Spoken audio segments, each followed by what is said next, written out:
Pasangan Prabowo Gibran berencana mengajak partai politik dari kubu lawan untuk bergabung jika pihaknya menjadi pemenang Pilpres.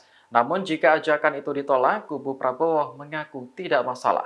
Hal itu disampaikan Sekretaris Tim Kampanye Nasional Prabowo Gibran, Nusron Wahid pada Rabu 21 Februari. Awalnya ia menjelaskan saat ini situasi perpolitikan Indonesia telah masuk ke dalam tahap rekonsiliasi.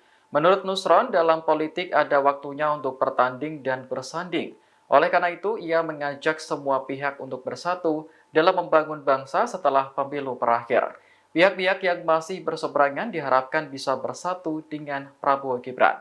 Namun, jika pihak yang diajak menolak, Nusron mengaku tidak masalah, sebab dalam kehidupan politik hal itu merupakan sesuatu yang wajar. Lebih lanjut, Nusron menyinggung ada partai politik yang mau diajak bersanding, tetapi malah mengajukan aturan main sendiri. Padahal seharusnya parpol yang diajak bergabung mengikuti aturan dari kubu Prabowo Gibran. Download Tribun X sekarang, menghadirkan lokal menjadi Indonesia.